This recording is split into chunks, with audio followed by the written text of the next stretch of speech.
ಎಲ್ರಿಗೂ ನಮಸ್ಕಾರ. ಇವತ್ತು ತುಂಬಾನೇ ರುಚಿಯಾಗಿರುವಂಥ ಡ್ರೈ ಫಿಶ್ ಫ್ರೈನ ಮಾಡೋಣ. ಈ ಮಸಾಲೆನಲ್ಲಿ ಮಾಡಿದ್ರೆ ಇದರ ರುಚಿ ತುಂಬಾನೇ ಚೆನ್ನಾಗಿ ಬರುತ್ತೆ. ಎಲ್ರಿಗೂ ಇಷ್ಟ ಆಗುತ್ತೆ.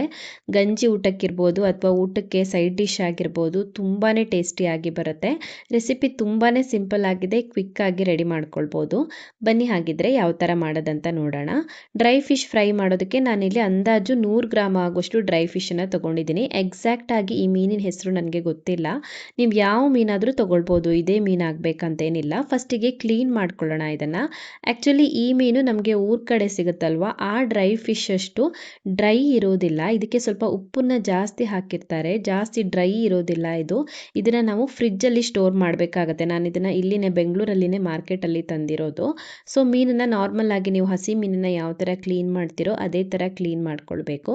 ಡ್ರೈ ಫಿಶನ್ನು ಕ್ಲೀನ್ ಮಾಡಿದ ನಂತರ ಇದನ್ನ ಒಂದು 2ರಿಂದ 3 ಸಲ ಚೆನ್ನಾಗಿ ತೊಳೆದ್ಬಿಟ್ಟು ಮತ್ತೆ ಒಂದು ಸ್ವಲ್ಪ ನೀರನ್ನು ಹಾಕಿ ನೆನೆಸಿಡಬೇಕು. ನೆನೆಸಿಟ್ಟಾಗ ಉಪ್ಪು ಸ್ವಲ್ಪ ಕಮ್ಮಿ ಆಗುತ್ತೆ ಮತ್ತು ಸಾಫ್ಟ್ ಆಗುತ್ತೆ. ಸ್ವಲ್ಪ ಒಂದು ಅರ್ಧ ಗಂಟೆ ಆದ್ರೂ ನೆನೆಸ್ಕೊಳ್ಬೇಕಾಗತ್ತೆ.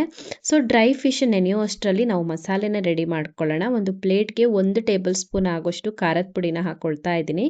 1/4 ಟೀ ಸ್ಪೂನ್ ಆಗೋಷ್ಟು ಅರಿಶಿಣದ ಪುಡಿನ ಹಾಕ್ಕೊಳ್ಬೇಕು.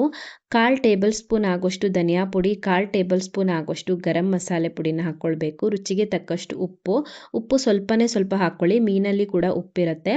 ಹಾಗೆಯೇ ಹುಳಿಗೆ 1/4 ಭಾಗದಷ್ಟು ನಿಂಬೆಹಣ್ಣನ್ನು ಹಿಂಡ್ಕೊಳ್ತಾ ಇದ್ದೀನಿ. ಮತ್ತು ಸ್ವಲ್ಪ ಬೆಳ್ಳುಳ್ಳಿನ ಜಜ್ಜಿ ಹಾಕ್ಕೊಳ್ತಾ ಇದ್ದೀನಿ. 3ರಿಂದ 4 ಎಸಲಾಗುವಷ್ಟು ಬೆಳ್ಳುಳ್ಳಿನ ಜಜ್ಜಿ ಪೇಸ್ಟ್ ಮಾಡಿ ಹಾಕ್ಕೊಳ್ತಾ ಇದ್ದೀನಿ.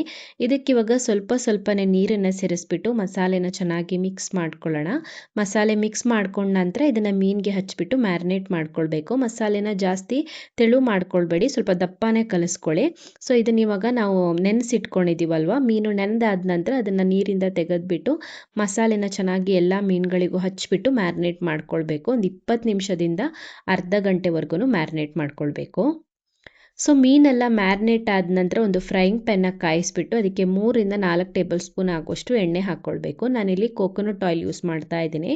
ಡ್ರೈ ಫಿಶ್ ಫ್ರೈನ ಕೋಕೋನಟ್ ಆಯಿಲಲ್ಲಿ ಮಾಡಿದ್ರೆ ತುಂಬಾ ರುಚಿಯಾಗಿ ಬರುತ್ತೆ. ಕೋಕೋನಟ್ ಆಯಿಲ್ ಇಲ್ಲ ಅಂದರೆ ಬೇರೆ ಎಣ್ಣೆ ಯೂಸ್ ಮಾಡ್ಬೋದು ಬೇಕಿದ್ರೆ. ಸೊ ಎಣ್ಣೆ ಚೆನ್ನಾಗಿ ಕಾದ ನಂತರ ನಾವು ಮ್ಯಾರಿನೇಟ್ ಮಾಡಿಟ್ಕೊಂಡಿರುವಂಥ ಡ್ರೈ ಫಿಶನ್ನು ಸೇರಿಸ್ಬಿಟ್ಟು 2 ಕಡೆಗೆ ಫ್ರೈ ಮಾಡ್ಕೊಳ್ಬೇಕು. ಸ್ವಲ್ಪ ಕಲರ್ ಡಾರ್ಕ್ ಆಗಬೇಕು. ಒಂದು 2 ನಿಮಿಷ ಫ್ರೈ ಆದ ನಂತರ ತಿರುಗಿಸಿ ಹಾಕ್ಕೊಂಡು ಮತ್ತೆ ಇನ್ನೊಂದು ಕಡೆ ಕಾಯಿಸ್ಕೊಳ್ಳಿ. ಇದೇ ರೀತಿ ಒಂದು 2 ಸಲ ಮಾಡಬೇಕು. ಒಂದು 2ರಿಂದ 3 ಸಲ ಆದ್ರೂ 2 ಕಡೆಗೆ ತಿರುಗಿಸಿ ಹಾಕ್ಕೊಂಡ್ಬಿಟ್ಟು ಮಸಾಲೆ ಪೂರ್ತಿ ಡ್ರೈ ಆಗೋವರೆಗೂ ಫ್ರೈ ಮಾಡ್ಕೊಂಡ್ರೆ ಆಯಿತು.